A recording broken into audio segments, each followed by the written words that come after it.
こんにちは、マークの草直子です。今日はですね、本当に日当たりが良くて立派なユニクロのプレスルームにお伺いしてるんですけどね、さとちゃん。はい。珍しいですね、ユニクロさん。そうね、リースで伺ったことはもちろん何度もあるけど、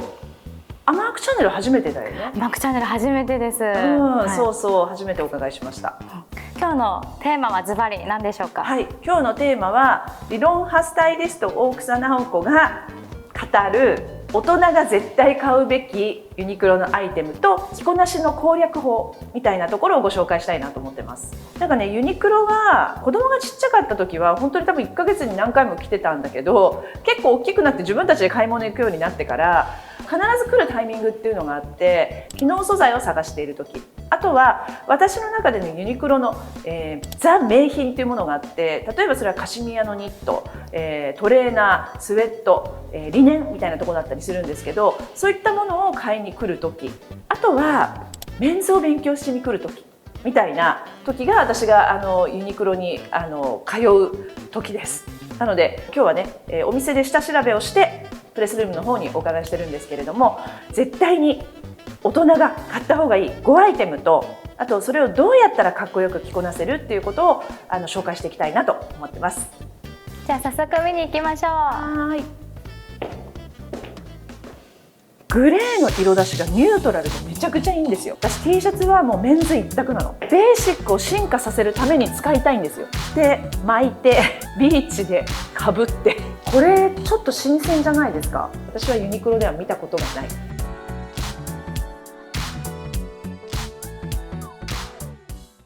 大草さんがユニクロで絶対チェックする色とかってあるんですか？ありますよ。自分が好きだっていうのもあるんだけど、グレーは必ずチェックしますね。ユニクロのグレーが私大好きで、ちょっと春夏のグレーと秋冬のグレーってニュアンスが違うかなと思うんだけど、やっぱりオフィスカジュアルというか、オフィス服で探されている方も結構多いじゃない？私以前キャリア誌のアンケートで取った時に、オフィス服を探している時に頼るブランドって第1位だったんだよね。へえ、そうなんですね。そうで、全国津々浦々にあって、もうほぼ全ての街にある、それは大げさかもしれないけどっていうぐらい店舗数もあるじゃない。だからさまざまな働き方っていうのに対応してるお洋服が多いのと、あとはなんかね、グレーの色出しがニュートラルでめちゃくちゃいいんですよ。とニュートラルとは不思議そうな顔してたよそう、グレーって結構色幅があって、例えばものすごく黄みが入ってたりとか、あとピンクみを帯びてたりとか、薄い濃いだけではなくって色味もあるんだけど、ユニクロのグレーって誰が見てもグレーなの。わかる？なんか確かにザ・グレーというか、そうなんですよ。で、春夏は少し白度の高いちょっと白い度数が高いグレーでとっても爽やかに着られる。なのでここ今グレーのねラックになってると思うし、もしかしたらお店もお店によっては色別になってるところもあるかもしれないんですけど、なんかね、どれを取ってもいいの。例えばこのグレーも綺麗だし、この組み合わせも綺麗だしっていうので、目をつぶって、マッチングしてあげても全部が合うっていうのがユニクロのグレーの特徴だなと思います。なのでグレーはいつもチェックします。なるほど。じゃあニュートラルということは、今おっしゃってたみたいに他の色とも合わせやすいし、グレー同士とも合わせやすいっていうことなんですね。グレーってなんかちょっとやっぱり地味になっちゃうとか、そういう印象もあると思うんですけど、なんかここを大人は気をつけたらいいとか、なんかグレーの中でも今季はこのアイテムが狙い目っていうのあったら教えていただけますか？グレーっていうのはニュートラルっていうのは中立とか中間とか、いろんな意味があると思うんだけど、仕事の場合でも濃色のダークスーツを着る男性の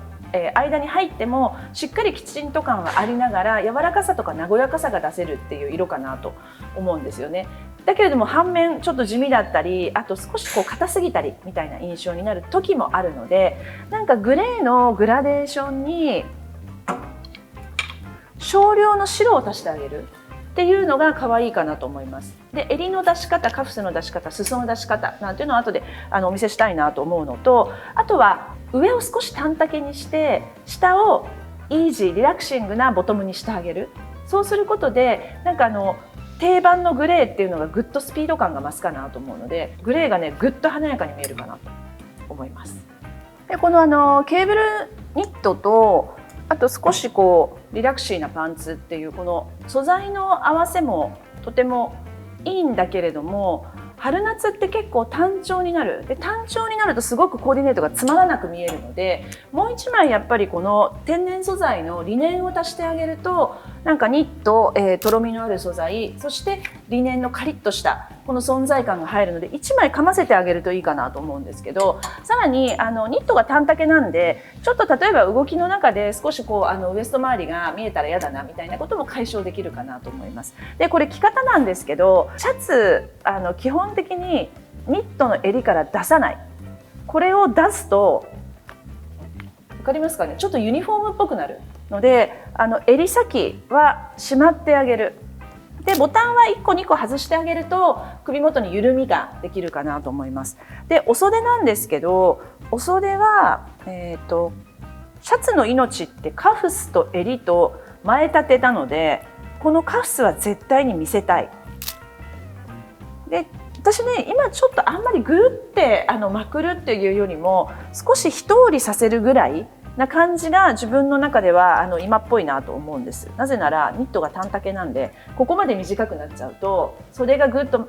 まくられてこう短くなっちゃうとバランスが悪くなるので、短丈のニットの場合はカフスを一折りぐらいでいいかなと思います。そして、この裾の部分、あとこの前立て、ここも本当に大事なディテールなので、しまい込まず出してあげる。で、出す時は必ず1個か2個ボタンを開けます。コーディネートがいわゆるこなれて見えるっていうのは、風通しがいい、ちょっとどこかに空気感があるみたいなことだったりもするので、ここをしっかり締めずに少し開けてあげる。で、ここにこのパンツをかませてあげると、グレーという真面目な色なんだけれども、ちょっとニュアンシーな奥行きがあるコーディネートになるかなと思います。草さん、ユニクロのアイテムって、とってもシンプルで、でもそのシンプルがやっぱり使いやすいし、さまざまなシーンでも使えるっていうので本当にいいなと思ってるんですけど、ただその反面着こなし方がシンプルがゆえに難しいかなって思うところもあるかなと思うんですけど、なんかそのコツというか着こなし方みたいなところって何かポイントありますか？そうね、シンプルイコールとてもいいことではあるけど、時に単調になったり、ちょっとこう地味につまらなく見えてしまったりとかするっていう可能性もあるので、もうそれはね本当に簡単なの。ズバリサイズを上げてください。私ね、ユニクロの商品は基本的に必ず1サイズか2サイズ上げるようにしてるんだけど、ちょっと見てみましょうか。 T シャツなんかはね、さまざまなバリエーション、素材だったりとか形だったりとか出てるんですけど、私 T シャツはもうメンズ一択なの。それはお家で着るものも外で着るものも全部そうなんだけど、例えばこの本当にクルーネックのシンプルな T シャツ、なんか女性は女性ものを着る、そして私は M だから M を着るっていう、そのなんだろうな、固定概念みたいなものを崩してあげると、ユニクロの服ってもっともっと自分に引き寄せられるかなと思うんですけど、なので T シャツはこれ、M、メンズの M を選びます。これに合わせるパンツ、入る入らないじゃないから、例えばこのね、本当に SNS でも大バズりしてるタックパンツ、これはね、おそらくサイジングで言うと私 S なんですけど M にしようかなと思ってます。この T シャツはやっぱりもう本当にエアリズムでね、機能的にもとても素晴らしいし、あと形もすっごいシンプルだけれどもものすごく計算されているっていう形なので、ユニクロの T シャツの中で世界で一番売れてる形というかモデルがこれだそうです。で、あえてこれをウィメンズではなくてメンズのさらに M を選び、そしてパンツはいつもサイジングでいうと S のところを M で、履いてみようかなと思います。でね、この履いた時に着た時にできる体と服の間に生まれるゆとりっていうのは、よくゆとりっていい意味で使われるじゃない。お金にゆとりがありますとか気持ちにゆとりがありますとか、もうそのままになる。モアラグジュアリーに見えるし、もっとこう自分にこう自信があるように見えるしっていうので、このサイジングのゆとりっていうものもぜひ大事にしてもらいたいなと思います。なのでね、ものすごくシンプルなコーディネートなんですけど、とってもかっこよく見えるはず。さっきパンツをワンサイズ上げるっておっしゃったんですけど、そのサイズをこう判断するときに、一番どこを重視して選んだらいいんですか？丈とかで見る人もいるんだけど、ヒップ周りかなと思うんだよね。で、あとこういった少しワイドめのパンツっていうのは今若干腰を落として履いた方が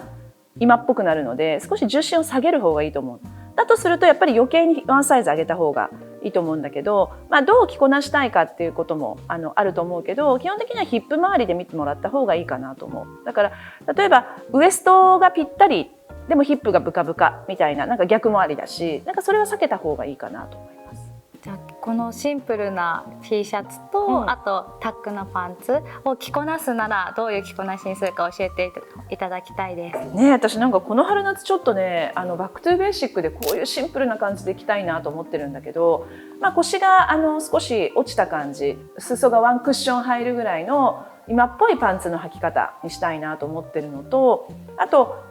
T シャツは中に入れてちょっと細めのベルトをしようかなと思ってます。ベルト通しのこのループの長さと同じぐらいのベルトを使うとちょっとそこにこう抜けがなくなっちゃうから、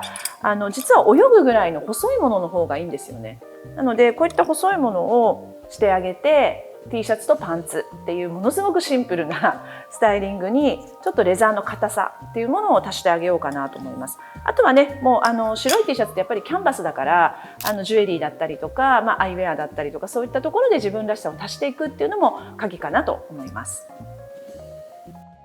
さっきオープニングの時に機能素材をチェックされるっておっしゃってたと思うんですけど、どういう時にその機能素材を探しに行くというか、コーディネートに投入したりするんですか？機能素材って日々進化していくじゃないですか。とにかく進化の度合いが早い。それが多分ユニクロの本当に会社のきっと、皆さん考えられてるブランドアイデンティティなのかなと思うんですけど、そのスピード感って実はすごくおしゃれに大事で、おしゃれって止まっちゃダメなんだよね。だからベーシックこそ少しずつ進化させていくみたいなことが大事だから、私は機能素材、例えばこのパッカブルのパーカーなんですけど、これしまえるからもう旅行の時とかぴったりだなと思ったんだけど、撥水加工 UV 防止カットがされていて、でさらにしなやかで軽いっていうのがこの素材の特徴で、このスピード感をあえてベーシックを進化させるために使いたいんですよ。だからなんか寒いとか暑いとかだから手に取るってことももちろんそれはあるんだけれども、この超ベーシックなダブルブレストの黒のジャケット、これ、綺麗なシャツを合わせるともちろん、永遠のねスタイリングになるんですけど、このテック素材を合わせてあげるとぐっとスピードが増して2026年のスタイリングになるんですよね。でそれにはやっぱり日々開発してどんどん進化しているこのテック素材っていうのがすごく大事で、こんな感じで合わせていきたいなと思ってます。でこれはなんか私の中ではなんかミラノのスタイリングがお手本で、以前ミラノでお洋服作りされてる人に聞いたんですけど、ミラノの流行ってパンツの丈1センチで決まるんですって。だから去年と今年色が違うわけでもないし、ジャケットの形がガラッと変わるわけでもない。じゃあ何でそれを表していくのって言ったらそういうところ。なんかそれがすごく私の中ではコーディネートのヒントになっていて、今年はウールのニットとか T シャツではなくこのテック素材を合わせたいなと思ってます。で中はねT シャツ合わせようと思ってるんですけど、パンツはこのジャケット、これ混紡なんですけど合わせられる、対になってるのがこの少し、裾に向かって細くなってる綺麗なテーパードなパンツなんだけど、人によってはおそらくくるぶしが出るぐらいの軽やかなパンツで、これはねもう本当にいわゆる丸の内系、少し硬めの男性がダークスーツを着てるみたいな職種の方にやっぱりおすすめかなと思います。で逆にもうちょっとラフに履きこなしたいわっていう方はこのタックパンツ、タックが入ってワイドになるとカジュアル度が増すので、こういった形で合わせるといいかなと思います。特に同じ素材ではないんですけれども、黒ということでほぼわからないと思います。スーツに見えるかなと思うので、こういった合わせ方がおすすめです。で中に合わせるのは、このフードがあるから T シャツでいいかなと思っていて、インナーにするものはねちょっとメンズだと大きいのでウィメンズにしようかなと思ってるんですけど、なんか私これ多分5枚ぐらい買おうかなと思っていて、この襟ぐりのリブの部分がすごい太いんですよ。ネックラインがすごく太く取ってあるの。で太く取ってあるっていうことはいい意味でこうカジュアル見えするラフに見えたりするのでね、体操着ってここがしっかり取ってあるじゃないですか。それと同じでラフに見えるなっていうのと、あとはクルーネックのニット、トレーナー、あとは V ネックのニット、インナーにした時にものすごく馴染みがいい、バランスがいいのと鎖骨を華奢に見せてくれる、首筋を華奢に見せてくれるっていう効果もあるので、これを中に入れようかなと思ってます。でね、エアリズムってなんかこう、例えば吸湿速乾とかドライタッチとかあると思うんだけど、もうこれ多分通年のもので、冬はこの上にヒートテックを重ねる方も多いんですって。なのでこのテックの機能だけではなくて、多分この肌触りだったりとか着心地感、ちょっと汗をスッと吸ってくれるみたいなところが人気なのかなと思うんですけど、これから梅雨時期になってくるので、中はこれを合わせたいなと思ってます。奥田さん、この春もうメンズでチェックしたものもあるんですか？ありますよ。もうね、2月にはチェックしてた。このメンズのプレミアムリネンシャツは毎年出てるんですよ。で冒頭でも私カシミヤとリネンは必ずチェックするって言ったんだけど、今もう原材料がとにかく全世界で高騰しまくっていて、やっぱりユニクロほどたくさん早めに確保すると、多分値段のプライスの安定化が図れるのかなと思っているので、もうカシミヤとリネンは絶対にチェックしてます。で絶対買ってます。でシャツは私小さくタイトに着るというよりバサッと着るのが好きだから、やっぱりリネンもメンズのものを選んでいて、なんかね L ぐらいでちょうどいいんだよね。で中にタンクトップ着たりとか、T シャツ着たりなんかしてレイヤードで楽しんでもいいし、フレンチタックしてもいいし、あとはアウトにしてもいいしっていうので、着方がいっぱい楽しめるので、リネンはメンズの L にしています。でこのプレミアムリネンシャツは上質なリネンを使っているので、なんかこうリネンっていうとゴワッとするとか、なんか深いシワが入るみたいな、なんかそういうイメージからもまた少し違うしなやかで軽やかなリネンかなと思ってます。10色前後カラフルな色がたくさんあるので、ベーシックカラーももちろんあるんだけれども、2月の頭には出てるので、例えばこう春の気分をウールのニットとかカシミヤのニットに少し加えたい時に襟とかカフスとかまた裾をね使ってあげるのもいいかなと思ってます。でリネンの良さっていうのは、速乾性でしょ、吸湿性、実は放電効果もあるなんていうエビデンスもあったりとか、素晴らしい機能を持っている天然素材なので、もうこれは着て巻いてビーチでかぶってみたいな、そんな楽しみ方ができるかなと思います。これに白いタンクトップを入れて、少しブルーイッシュなちょっとこう淡い感じのブルーデニムと合わせたいなと思ってます。でポケットも少し大きめについているので、これもポイントになって可愛いかなと思います。でデニムは本当にユニクロの大名品なんて言い方があるのだろうか、名品中の名品でもあるデニムなんですけど、この JW アンダーソン、私実は個人的にも大好きで何本か持ってるんだけど、コットン 100% の少し音数のあるデニムなんだけど、だからこそデニムらしさが楽しめる。で少しこうボーイッシュなシルエットが楽しめるので、こんな感じで合わせようかなと思ってます。そして中にかませるタンクトップは、ストラップが見えた時にストラップが細い方がいいんで、見えても見えなくてもね、少しこう体とシャツの間にゆとりがあるので、いい意味でこう動きによってずれるので、1枚着てあげた方が安心かなと思うので、こんな感じのスタイリングでいきたいなと思います。じゃあ奥田さん、最後なんですけど、もういくつか見ている中で欲しいっておっしゃってたものあると思うんですけど、その中でも絶対にこれは買うって決めてる1枚を教えてください。あるよ、さりげなくその服の前にいる今このタンクワンピース、これちょっと新鮮じゃないですか。タンクワンピースってね、それこそジャクリーン・オナシスとかが好んで着ていた、ネックラインが綺麗で、ノースリーブで、そしてすごくミニマルなデザインのものなんですけど、今までのユニクロだと私にはちょっと丈が短かったの。例えば膝少し下とか、いろんなシーンでいろんな体型の方が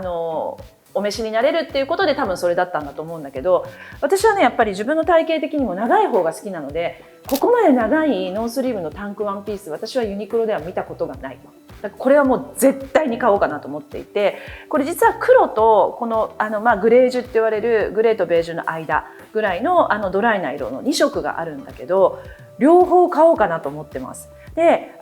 これ素材がポリエステルポリウレタンで、ポリエステルっていうのは本当にこう、速乾性が高くてシワになりにくくって、ポリウレタンはストレッチなんですよね。で 5% 入ってるのでかなりストレッチが効いてる。でこれはジャケット着ればお仕事にも行かれるし、ジュエリーをじゃら漬けすればディナーにも行かれる。だけれどもポリウレタン 5% 入ってるから、お腹周りとか背中とか腕周りとかを窮屈にしないのに綺麗に見えるっていうのがすっごい素晴らしいなと思っております。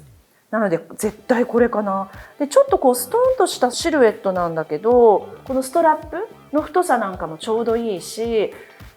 なんか体のラインを拾わないけどとてもすっきり見せてくれる、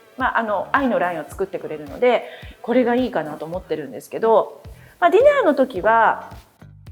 これで着ていけばいいと思うんだけど、なんか普段だったらこのくらいシンク、もう真っ赤、本当にフレッシュな赤を肩掛けしてもよし、斜め掛けしてもよし、腰に巻いてもよし、それはその人の体型にもねよるんだと思うんですけど、これをアクセサリー代わりにピッてしてあげてもいいかなと思ってます。なのでこれを足してキャップでスニーカーでもいいし、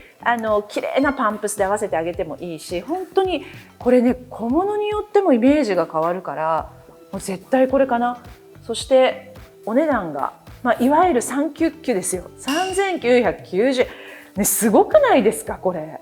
もうこれは2色買おうかなと思ってます。はい、いかがでしたでしょうか。私なりに皆さんも大好きなユニクロをどうやったら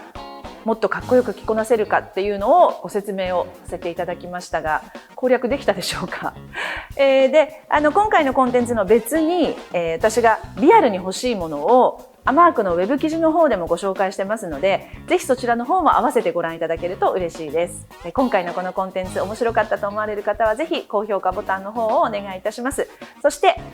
チャンネル登録毎回で本当に恐縮ですが、今年中に10万人行きたいのでね、さとちゃん。はい、なのでぜひチャンネル登録の方をお願いいたします。ユニクロこんな、切り方でもう一回見てみたいとか、今回の中でこれが気になったとか、私はこんなものが名品だと思ってます、そんなコメントもお待ちしておりますので、ぜひコメントの方もお寄せください。最後までご覧いただきましてありがとうございました。